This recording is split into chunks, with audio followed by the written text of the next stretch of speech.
Hey guys, Ryan from Spyker Workshop here again with my latest new product that's in development. I have been working for a couple months now on a Snowcat of my own to go along with the snowblowers that I sell. Check out the links below if you've never seen those before. But I've been working on this for quite a while, kind of my own design. As you can see right now, it has the metal tracks from the Kyosho Blizzard. Let me give you a size comparison.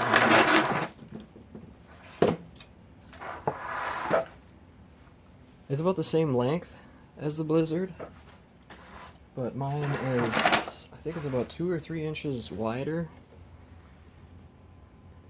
and the ground clearance, or my tripod legs are in the way here. The main thing I focused on my design was to have significantly higher ground clearance, because during the winter last year, a lot of the times when I took the Blizzard off-roading in the snow, it would actually bottom out under the snow and it would like stop it in its tracks basically. I think there's only about a little over an inch of ground clearance on this one, and on my Snowcat, there is 2 inches here. Yeah, so it's an inch versus 2 inches. So mine should probably not get bogged down as easily. And it uses a very similar setup for my snowblower. It is a slightly different bracket, but like on my, here's the snowblower here. Like the snowblower will fit pretty much the same type of bracket. However, for this Snowcat, there is a different shape that you'll have to put on here. It's slightly longer to reach underneath mine. And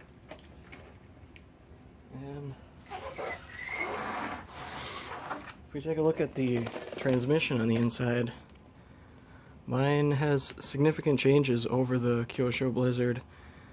Mine uses dual 540 motors with all belt transmission. There are no spur gears, or the only set screw on the whole thing is on the pinion. The main drive shaft is a hex shaft, and it's threaded on each end, so you actually insert a Allen wrench underneath here to tighten the screw down to kind of pull it together. So it is like ridiculously strong, and everything in here has fully supported ball bearings. Even all the wheels have ball bearings on the inside. And the Kyosho Blizzard is questionable, the transmission. I know a lot of people out there who, like, the transmission's fine if you keep just the stock setup, but I know right when you put the metal tracks on this thing, the transmission becomes an issue. It's just not put together well enough to deal with the extra weight. And mine was actually going out from last year. I was hearing clicking and stuff from the transmission. And let's see. Yeah, some other changes are I made sure to leave proper space in mine for 2 batteries. Oh, but by the way, the whole design layout is not final yet. Like, I'll be probably making changes. I know RC Master on the Snowcat forum just mentioned the batteries that have the leads coming out of the top. I've been thinking about taking this out. If you can kind of see, there's a box in here. It's like meant to be a splash-proof box. I didn't lay out my wiring nice yet, but that's supposed to be a cover for that box. I might end up bailing out on that whole box design, just because I think the body itself will be pretty much splash proof. This isn't totally done yet either, but this is like a simple, like a basic just cover if you don't want like a scale cab. But this will keep water out, like rain or snow.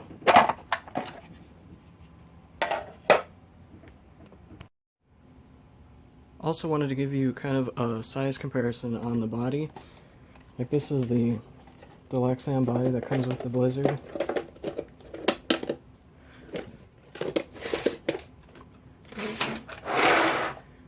And it's about the same length. It's just a little bit longer, but you can see how much wider mine is. The only reason I made mine wider is I basically used the dimension that I randomly came up with for my snowblower. I took that dimension as how wide I wanted my Snowcat to be. And I also decided to make sure to make mine use the same tracks. You can use the plastic ones on this too. I actually have different sprockets for that one, because the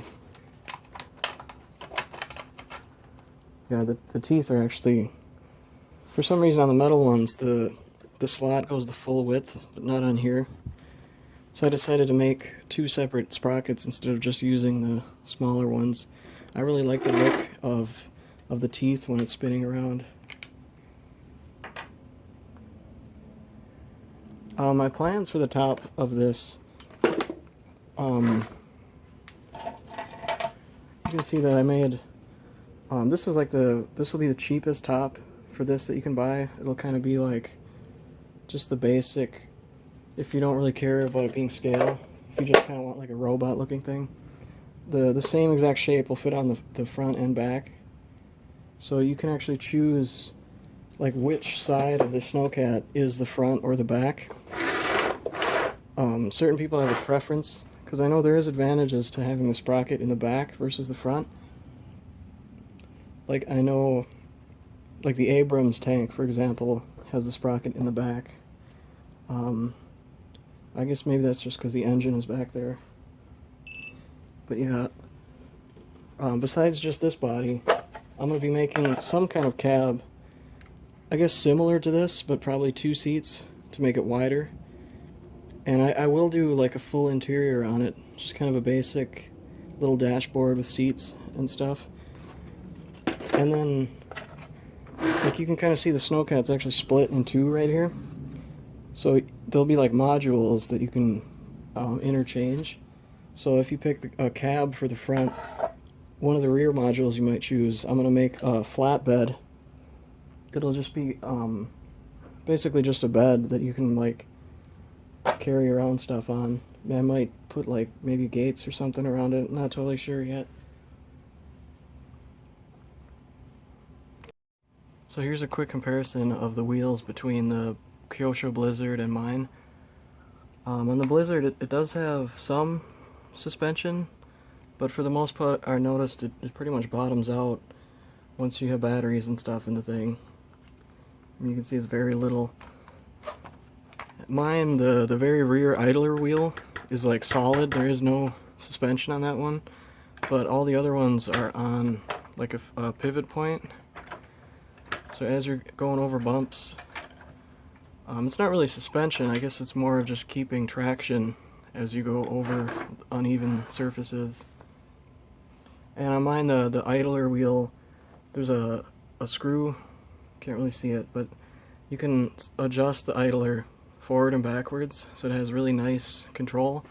I know on the Blizzard there was, yeah, I guess it was pretty similar. They had a screw that you adjusted up here.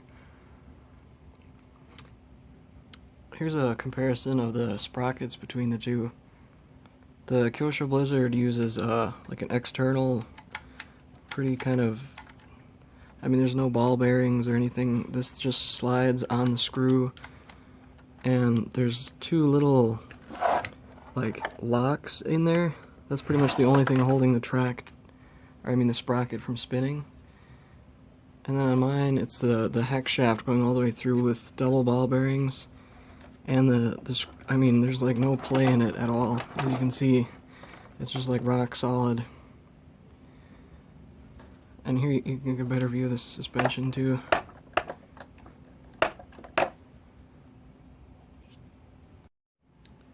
So I know a lot of people might ask why I chose to do the whole tub, like the body on mine, in plastic, when the Kyosho Blizzard uses, I think these are aluminum plates, and I just wanted to show you like the comparison between them. If you notice on mine, like the whole body has a lot of flex to it, but I just checked on the Blizzard, it has just about the exact same amount of flex, even with the aluminum plates. So I think they're pretty much identical in that aspect. But the main difference is when you start putting any weight on this one, I mean more weight than you'd ever really need to put on the model, but you can see it has a lot of flex and play in the thing. And then compared to mine, it's like rock solid. I mean, some people think plastic is weak, but it just depends on how thick you make it, as you can see. So here's a little demonstration of it actually moving around on the bench here.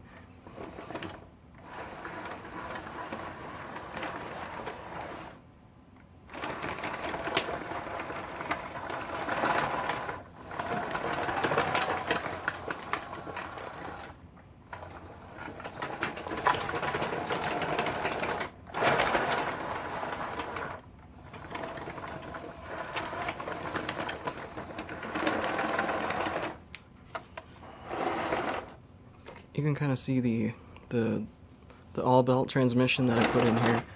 I've never seen any other RC company do that. I know there's those on-road cars use a lot of belts, but they still use spur gears in there somewhere. I managed to get I can't remember the exact number, but it's I think 25-to-1 ratio from the motor to the sprocket. And right now I have the smallest pinion on here.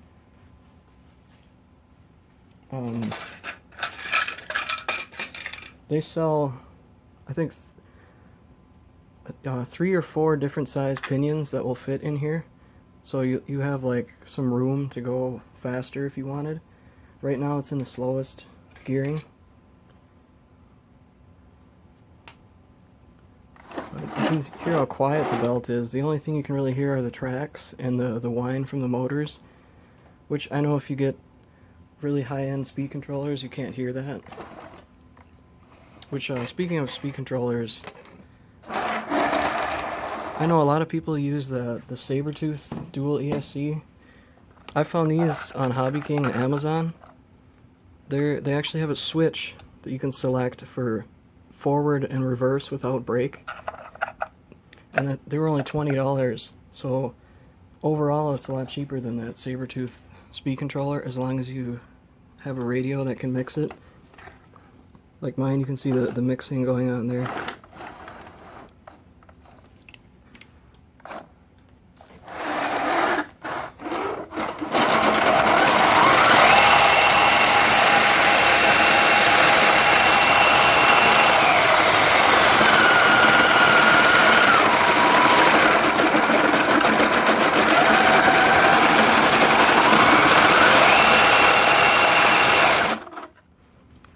So there's the transmission in action.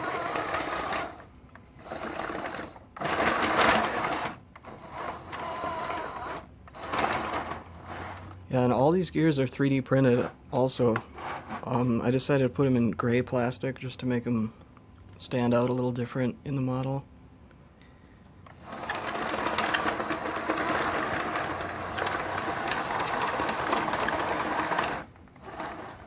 And for now I just zip tied these. I didn't take the time yet to put the servos in there that can control these. The other one I just put tape on for now. But eventually, this design isn't final yet, but I was going to make it so in case you don't put a servo in here at all, that you're still able to use the control rod to just connect it to the body itself, just so it's fixed. So there's still a whole bunch of little tweaks. I've been making a list actually of different stuff here. So I'll take a look at the forum in the link below and follow along with all the progress that I'll be making. Hopefully I'll have the kit ready for sale before Christmas. There's still a lot of work to do, like the instruction manual and a lot more testing to see what will break. Because the footage in the video of me running around outside, not a single thing broke, which I was actually kind of astonished by. And the motors, I actually have room to put cooling fans next to them, but even without the cooling fans, they were like just a little warm, like in between warm and hot, basically. So I think the gear ratio is pretty much perfect. So yeah, leave a comment and let me know what you think of the whole project so far.